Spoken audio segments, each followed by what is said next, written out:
let's do a walk around of the Nikon D90 and show you what all of the buttons on the camera do and control. So here's the back of the camera. First thing I did was turn the camera on and press the top left button over here, this little arrow inside of a box, and it is the display button. So for playback, we would press it and it brings on the display and shows you the last picture that you took. Right under that is the menu button, and we press that, it brings up our menus.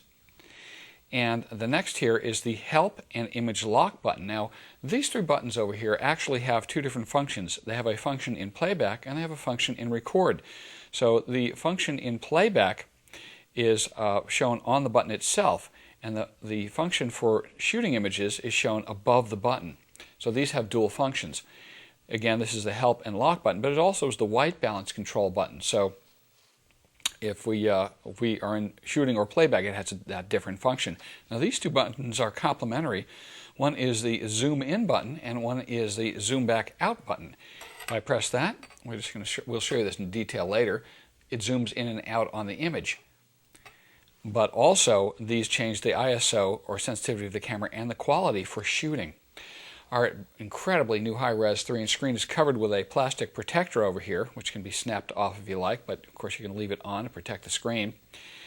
Right above this row of 4 over here is the garbage can button. When you press that, it's going to ask you, do you want to delete the image? And if you hit it again, it will indeed delete the image. Here is our viewfinder, and it has a nice little rubber cup over here, protective cup on it. But right to the right top over here is an important thing, and that's the diopter adjustment. When you first get the camera, you need to adjust this by rolling it like this while looking through it. If you wear glasses, leave glasses on. If you don't, of course, you're not going to use them. And roll that little control until the image is tack sharp through the viewfinder. It's a one-time set it and forget it thing unless you go to somebody else operating the camera that has different eyesight. Right to the right of that over here is the auto focus and auto exposure lock button. That can lock the exposure and focus, and we'll tell you why you'd use that later. Here's our live view button. As soon as we press that, it shows us a live view of what we're looking at. It's also used to take movies. Here is our multi-position control over here. It has little arrows and the OK button on it. And it is used for many, many different functions, for navigating around the menus and for controlling other things like focus point. In fact, right under is the little lock switch over here. And when you throw it into the lock position, it allows and disallows the multi-position controller from picking the focus spot on the image that you're going to be taking. So you can enable that or disable that by throwing the little lock button. Under that is the information button, and that's for our shooting information. It shows us right away a display sort of duplicating what we see in the top LCD screen on top, which I'll show you in a second. And as well, the display always has two different modes, sort of a brighter against dark and a dark against bright mode. We'll talk about that in detail later. Something you might not notice right off the hand is a little red LED hole over here, and that shows you when the camera's writing to the SD card, this will be flashing. You never want to take this card out while this is flashing. Right over here is the sub-command dial, and that's rotated like this. It's used for many different functions, but as you see, we're going through the pictures we've taken with it right now when we're in playback mode. This little metal D-ring is where we attach one side of the strap, which comes with the camera. We showed you before that you slide this open and you can put your SD card in it. Right underneath is the microphone grill, because you have the ability to shoot movies with sound with this camera. Amazing. Let's go to the top. We'll start on the top left. This is the mode dial, and this allows you to go through a whole bunch of different shooting modes, all the way from manual to fully automatic, portrait, and many different things we'll show you in detail. And you line it up with that little white bar. Here is the hot shoe for using flashes, which can be mounted on top, your accessory flashes like so, and I do highly suggest that you get a nice large Nikon top-mounted flash and pop it on there. This little cover slides out. As well, this is the internal flash unit right here. You're going to see that this part is sort of cut out from the background. If you press the flash button over here, this will pop up when the camera's turned on. Now, let's go to the right. This is the main LCD display up on the top right for showing you your shooting information, and it contains a whole bunch of stuff, which we're going to show you in detail later. Just to the right of that over here, we showed you the on and off button itself, but something to know about that is that when you turn it on and rock it a little bit further, it turns on the green backlight on the LCD. So if you're shooting in dark conditions and you need to see for a second, it'll go ahead and kick that on for a duration so you can see your shooting information.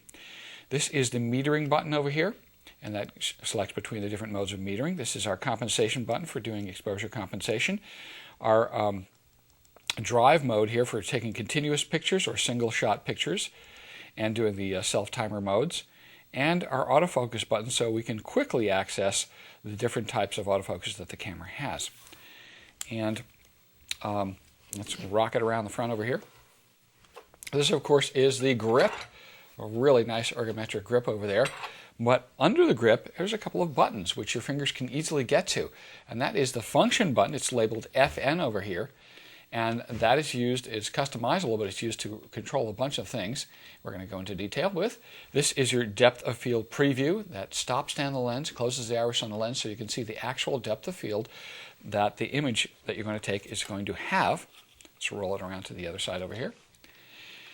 I'll talk about the controls on the bundled lens first here. This is automatic and manual focus switch on this zoom lens, and our vibration reduction on and off over here. Remember that if you're shooting with a large time duration, that you should have this on so it stabilizes if you're not on a tripod, but that does use a little bit extra battery, so keep that in mind. Also, the camera body has a automatic and manual focus switch on it, so you can switch it from there to deactivate the autofocus in your lens. This is the lens release. This button we push in and then rotate the lens to remove it. Here's our bracketing button. This allows us to quickly set the bracketing using the main and sub-command dial, and we'll go into that in big detail later. It's marked BKT. Here is our flash release that opens up the top-mounted flash inside the camera, but also allows us to do flash compensation and boost or diminish the flash. Here is our I/O, or input-output area cover, and it's conveniently marked inside and out so you can see what these connectors are. One of the really cool features this camera has is there is a GPS accessory plug cover here. Under that is the connector for an optional top-mounted GPS which mounts on the hot shoe up top and allows you to embed the exact position of where you took the picture. What a nice feature for legal shooting and things like that. As we open up the cover here, this is a splash guard basically and dust guard. The first thing is your DC connection so you can operate the camera off of a power supply. The next is your high-speed USB.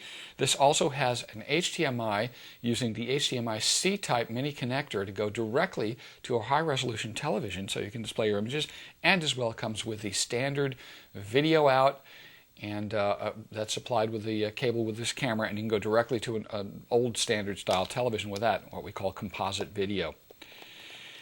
Let's seal that back up, and we can go to the bottom of the camera over here. Again, there's our battery door. We just throw that release, it pops open. Here's our non-slip grip and our 1/4-20 thread mount for using the tripod. Standard thread mount for all tripods, so you're not going to have any problem. Again, on the top above this I/O connectors is the other metal D-ring for attaching the strap that came with the camera. So there we go, all of the buttons on the D90, and now we'll go into detail as to how to use these and why you'd use these.